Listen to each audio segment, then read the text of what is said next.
Hello everyone and welcome. In this video we're going to be visiting the Herault department of southwest France with our pen and watercolour.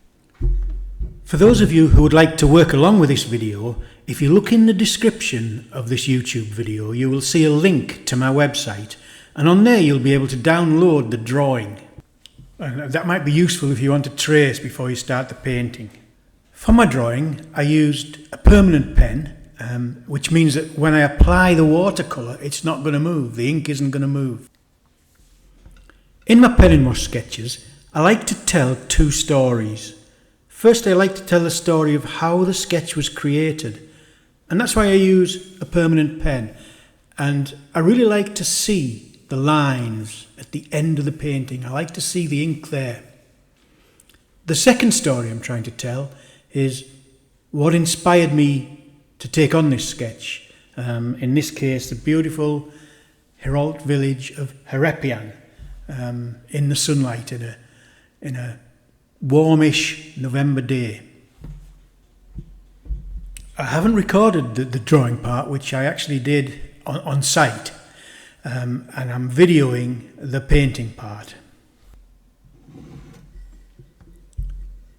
I start my paintings with a very wet wash where there's lots of water and very little pigment, and I mix that first of all in my palette, as you can see here, several colours, and I've mixed my greens.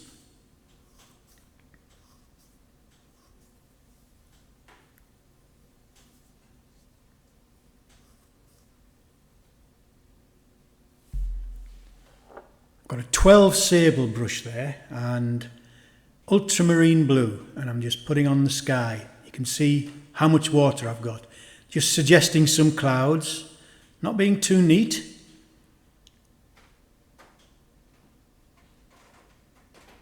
And again, ultramarine blue, just ultramarine blue, lots of water. I do have my sketch pad at a slight angle, so gravity will have some effect, but I don't mind if it runs into the building, the sky.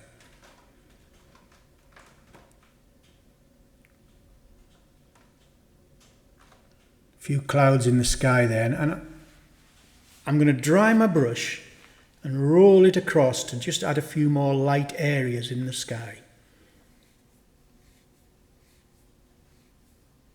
Dry the brush and just roll it across, see? Number 12 sable brush, not an expensive brush. I do like the sable brushes. This Bockingford paper, it's actually a Bockingford fat pad, which is really nice for going out and sketching. It's not rough, it's fine. In the UK we call it knot. So it's still got a rough edge, but it's not the rough watercolour paper, but it is cold pressed. I don't have a green in my palette, and I mix them. And this is a mixture of Prussian blue and lemon yellow. Light, that's my light mixture, light, so there's more yellow. There's more water than anything, but there's more yellow than Prussian blue. I'll just go over where I think the foliage is. Bit of raw sienna there to suggest that the foliage ends and there's a track or road. You'll see from the photograph that I've made some decisions about this sketch. I've missed out the big telegraph pole on the right. I've missed out the cars, and it's not going to be a road, it's going to be a track. And that way I've opened up the village to the view. On this stone wall I'm putting some cobalt violet and then some raw sienna and letting it mix on the paper. Letting it mix on the paper is quite important. A little bit of blue just to grey it down, that's the ultramarine. A little bit of blue in there just to grey down the wall. Still my number 12 brush, and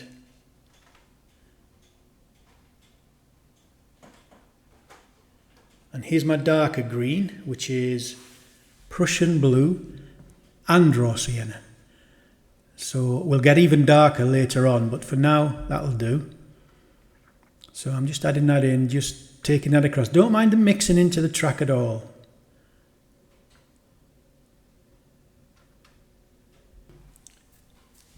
I've let the first wash dry, make sure it's very dry, and in my second wash I'm using a smaller brush. In this case it's I think that's a 6, and my pigments in the palette are the same colours, but there's less water, there's more pigment in the mix. You can see there's more pigment.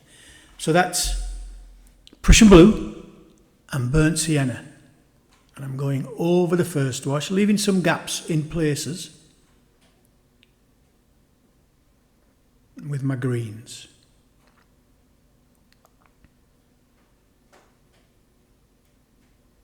When I go back to my palette, I might add a little bit more Prussian blue into the mix, or a little bit more lemon yellow. So I vary things as I go, and the palette, by the time you're in the second wash, it's a little contaminated with what was on the brush, so colours run together, but I like that. I want that to happen.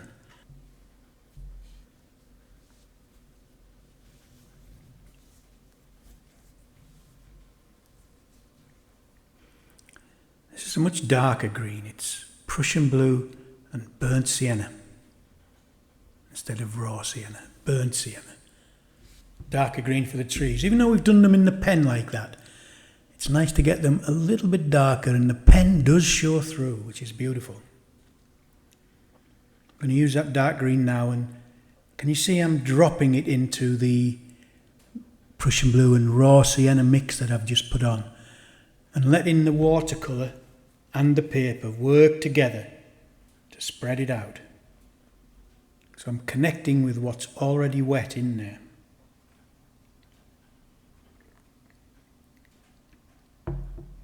Number 4 sable brush now,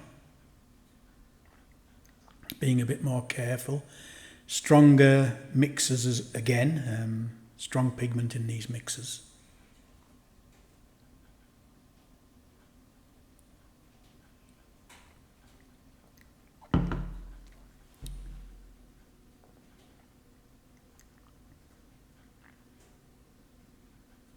Herepian, this village, was at the end of our cycle, and we stayed in a lovely little hotel. It's a nice place to visit.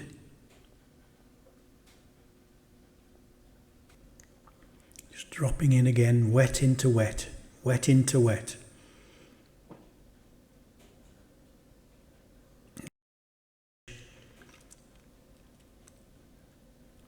Prussian blue, and it looks like that's Prussian blue with raw sienna again. Although by now my palette is quite messy. That's a lot of Prussian blue with burnt sienna, and on the Prussian blue side you can see it's on the green blue side of the mix.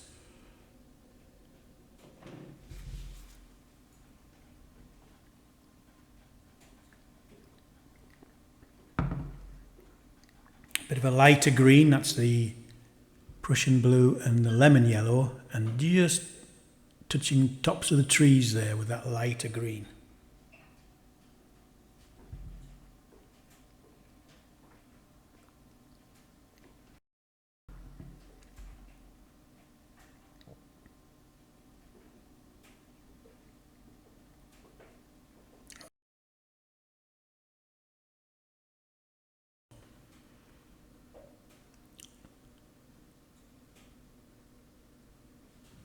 I actually got this sketch from the car park, looking back at the village.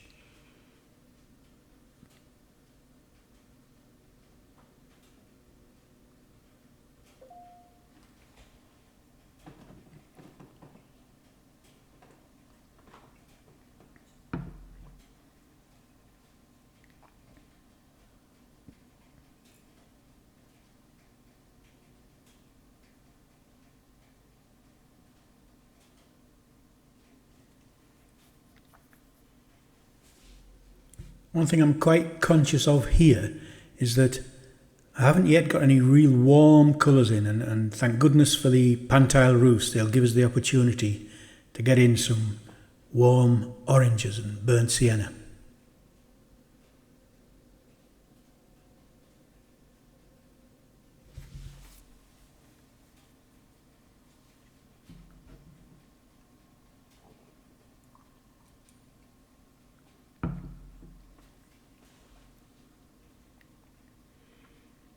Just adding more dark again and letting it run.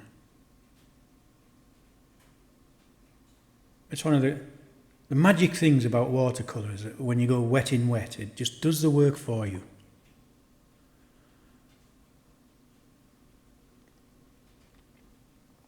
I've got a very dark now, which is Prussian blue and burnt umber. So my first dark was Prussian blue raw sienna, then I went to Prussian blue and burnt sienna, and now I'm with Prussian blue and burnt umber, which is a very strong dark tone for a dark green.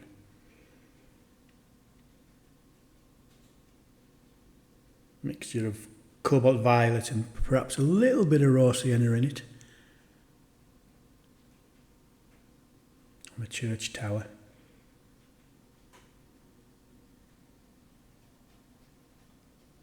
Just a dirty mix of brown there.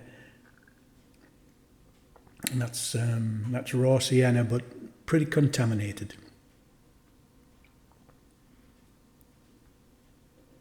And here I'm suggesting that the light is coming from the left across the village, so I'm going to put the right hand side of those buildings in a bit of shade, and a little bit of shade under the pan-tile roofs.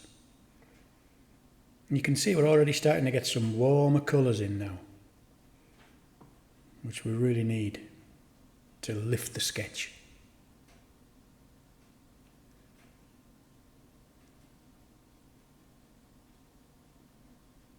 And this whole side of this house is in shade, and it's going to cast a shadow across the houses just to the right of it. And there we go, a nice shadow cast across there. Just ways of getting some variation in tone into the sketch.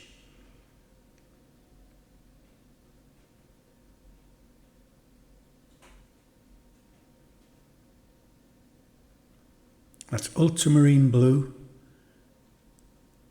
and burnt sienna with just a hint of cobalt violet in it to create as a dark grey for the shadow that would be cast by that bush on the stone wall.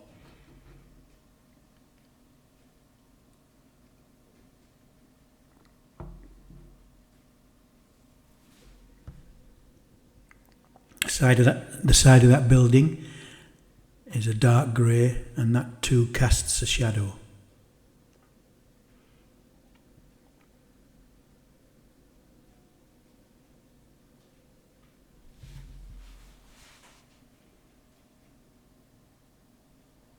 Darken that a bit, just drop a bit of raw sienna in there. A little bit underneath the house there. And again take that, make sure that shadow falls right across.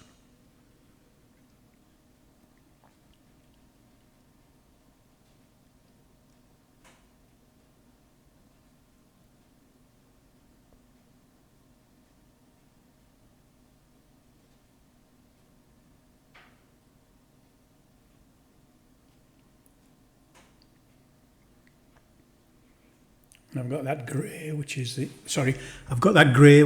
the Prussian blue and the burnt sienna with just a touch of cobalt violet in, and I'm doing the church roof, the roof on the tower.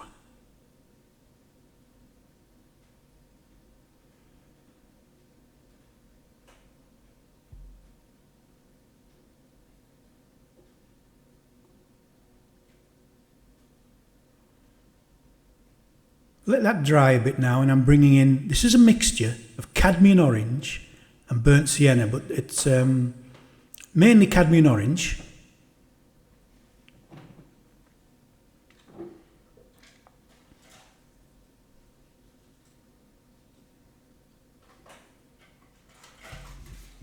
Just on the pan-tile roofs.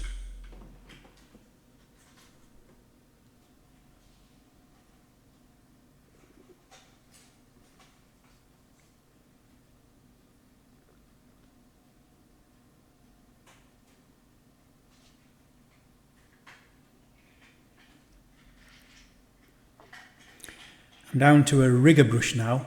It's actually a 5 rigger, but a rigger brush has very long bristles, very long hair, and they're very springy and they've got a mind of their own. I really like them. When I get down to this stage in a painting where the pigment is strong and you have to take care of the drawing, you have to have some more control, I like smaller brushes, and my smallest brushes I do prefer riggers to normal ones.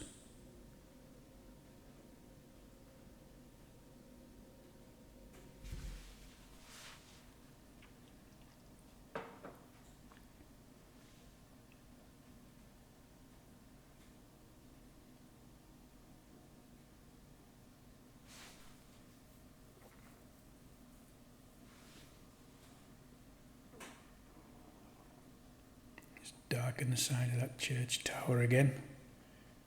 The side that we've kind of strengthened the light really, but probably wasn't as much in shade as that, but it's nice to do that on a sketch.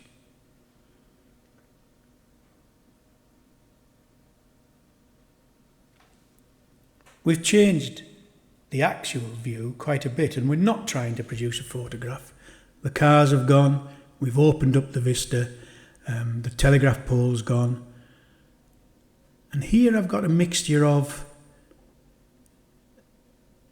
it's a magenta or a violet. I'm not sure which one it is actually, but it's a dark violet, and I've mixed that with raw sienna, and just to get some darker tone on the roofs.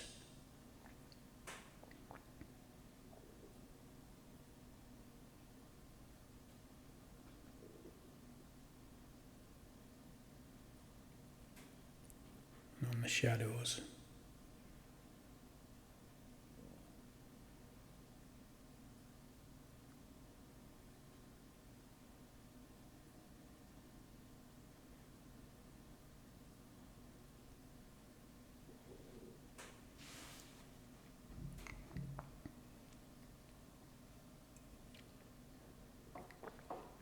Down to a number 2 rigger now, which is a very, very fine one. It's the finest one I'll use.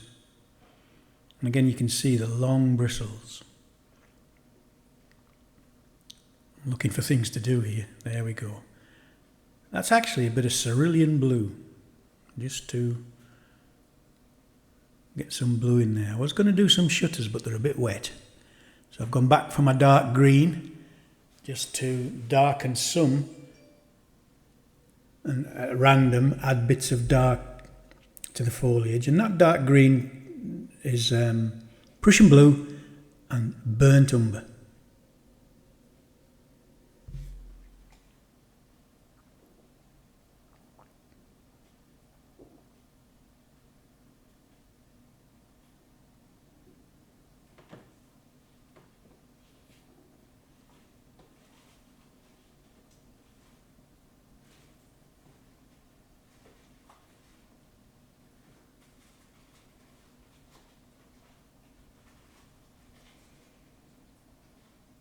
I like the springiness of the brush. You can see there, it's just lovely. It darts about.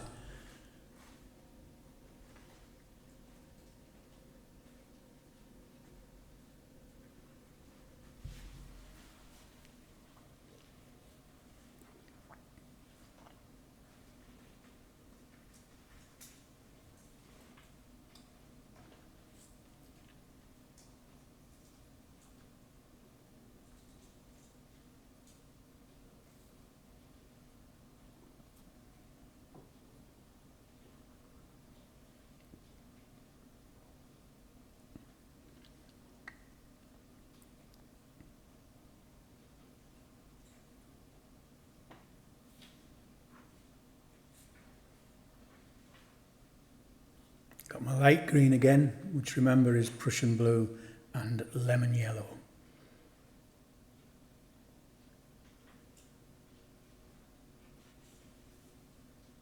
So really you can see I've not used too many colours on this painting, and I do try and limit my palette. You get a harmony in the picture that you don't get if you just throw lots of different colours at it.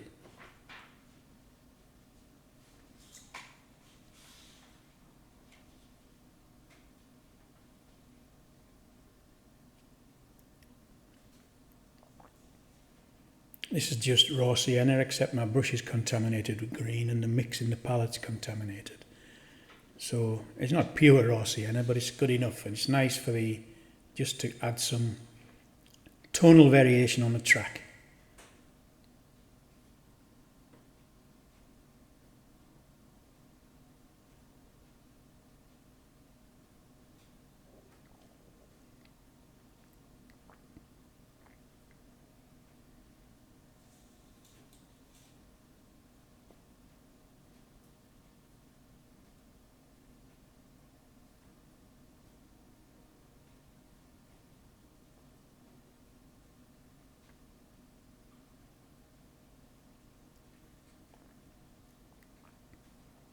Getting very close to thinking this is finished now. I love untidiness in my sketches, and I like impressionism. I like things to be suggested, not precisely stated.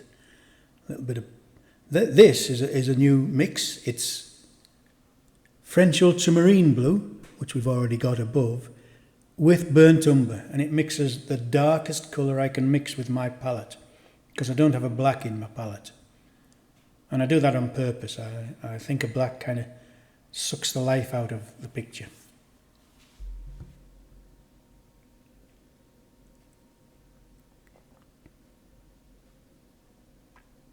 Back to my dark green mix.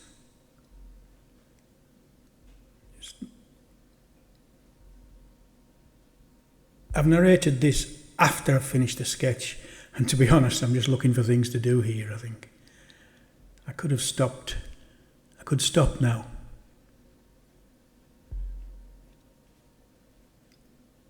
Bit of grey under there, under that shed building at the front. And there we go, I've finished, and I'll sign it.